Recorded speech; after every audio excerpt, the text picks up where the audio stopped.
Oh, kamusta na? Ako'y magbabasa ngayon ng isang kwentong pambata na pinamagatang Si Pandakotsong. Gusto niyo ba malaman kung ano nangyari kay Pandakotsong? Pwes, makinig na.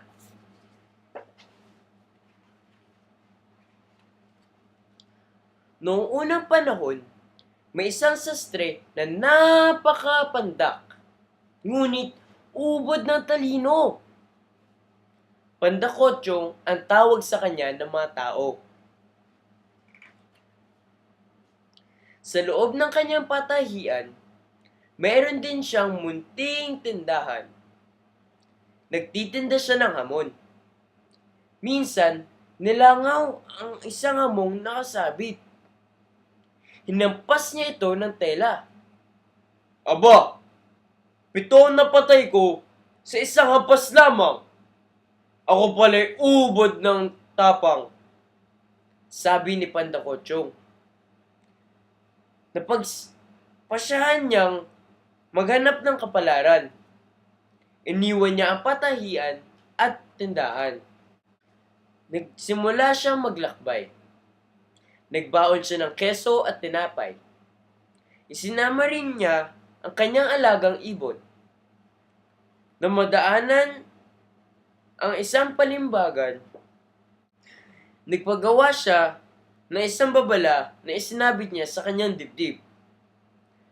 Ito ang nakasulat: Ako ay ubod ng tapang at lakas. Hinahaman ko ang lahat. Dahil walang pumapansin kay Pandakotsong, hinakala niyang takot sa kanya lahat ng tao. Kahit na mapadaan sa isang higante, sinigawan niya ito. Hoy, higante! Basahin mo ang babala sa aking dibdib. Pagmamalaki ni Pandakotsong. Binasa ng higante ang babala.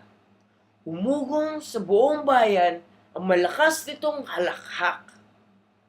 Bakit mo ko pinagtatawanan? Nakaliyad na sinabi ni Pandakotsong. Ang liit mong yan, kapag masunggaban kita, mapipisa ka parang ipis. Pamemewang ng higante. Tandaan mo, higante, walang malaking makapupuwing.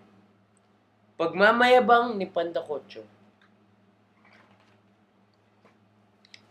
Hindi kaya siya tapakan ng higante? Kumuha ng isang batong buhay ang higante, saka piniga. Isahod mo ang iyong kamay, utos ng higante. Lumabas mula sa pinigang batong buhay ang malinis na tubig. Hindi nagpatalo si Pandakotsong. Kinuha ang baong keso, saka piniga sa kamay ng higante. Katas na malagkit ang lumabas mula dito. Magaling ka rin pala, sabi ng higante. Pumulit muli ng bato ang higante, saka inihagis sa langit. Hintayin mo ang tagal ng paglagpak nito, pagmamalaki ng higante. Oras ang inabot bago ito lumagpak. Hindi nagitla si Pandakotsong. Inihagis niya ang alagang ibon at hindi ito bumalik. Karapat dapat kang ipakilala sa aming hari, sabi ng higante. Matapang po siya at ubod ng lakas. Bida ng higante sa kanilang hari. Naniwala ang hari ng mga higante. Ngunit ipinag-utos siyang patayin si Pandakotsong at baka agawin nito ang kanyang trono. Noong gabi na, pinaghampas-hampas ng mga higante ang katring tinutulugan ni Pandakotsong. Nagsaya sila kinaumagahan dahil inakala nilang napulbos na ang maliit na tao. Laking gulat nila na makita nag-iinat-inat na sa bungad ng kuweba si Pandakotsong. Nagsumiksik pala ito sa malaking katre kahit hindi natamaan ng hampas. Nagtakbuhan ang mga higante sa pag-aakala mayroong 9 na buhay si Pandakotsong. Muling naglakbay si Pandakotyo. Nabalitaan niya ang kagandahan ng Prinsesa Elpidia. Humarap siya sa hari upang hilingin ang kamay ng prinsesa. Bumunghalit ng tawa ang hari.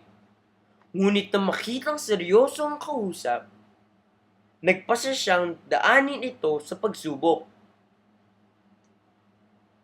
Dadaan ka muna sa pagsubok bago mo pakasalan ang prinsesa. Nais kong hulihin mo ang lahat ng mga gumagambala sa katahimikan ng aking kaharian. Unahin mo muna ang dalawang higanting ubod ng tapang, utos ng hari.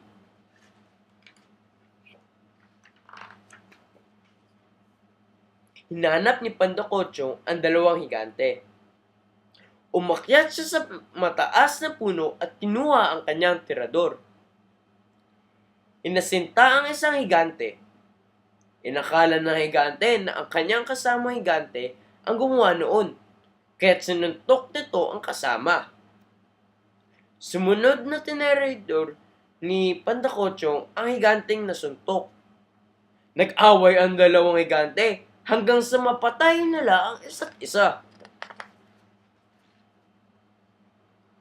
Humanga ang hari sa talino ni Pandakotyo. Ibinigay niya ang ikalawang pagsubok. Kailangan mo mahuli ang isang mabangis na tamaraw na pagala-gala sa bukid sa labas ng bayan. Utos ng hari. Na makita ng tamaraw si Pandakotyo, matulong itong tumakbo upang suwagin ang maliit na tao. Ngunit dahil sa liit at bilis, nakapit siya mabuti sa sungay ng tamaraw. Ipinagwagwagan niya siya nito. Ngunit lawit ang dila ng tamaraw sa pagod. Mahigpit pa rin nakakapit rito si Pandakotyo. Natalo ang mabangis na hayop. Panghuling pagsubok na ito para sa iyo. Matalinong lalaki. Hulihin mo ang puting oso na naninira ng mga bahay at bakuran sa aking bayan. Sabi ng hari. Hinanap ito ni Pandakotyo. Nakita niyang naninira ito ng isang bakuran. Nagpahabol siya sa oso. Dumugundong ang bayan sa pagtakbo ng oso. Tumungo sa kapilya si Pandakotyo. Sa bilis ng oso, tuloy-tuloy ito sa loob ng kapilya at mabilis na naikulong ni Pandakotyo. Hindi nito kayang gibain ang bakal na kapilya. Nahuli nila ang oso. Humanga ang mga tao kay Pandakotyo. Wala nang mga ngambala sa katahimikan ng kaharian. Tinupad naman ng hari ang pangako kay Pandakotyo.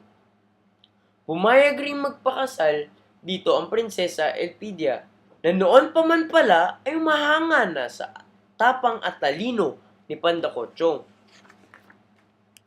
Nagtagal na isang buwan ang pagdiriwang sa buong kaharian. Umapang ang maraming masarap na pagkain at inumin. Nagsaya ang lahat. Kinumbida ang mga matataas na tao mula pa sa iba't ibang bayan. Bilang regalo ng hari, ipinasa na niya ang pagkahari kay Pandakotyo. Isang maliit na tronong yari sa ginto ang binigay sa kanya ng hari. Simula noon, Haring Pandakotyo na ang tawag sa kanya ng bayan. At dito nagtatapos ang aking storyang binasa na si Pandakotyo. Salamat.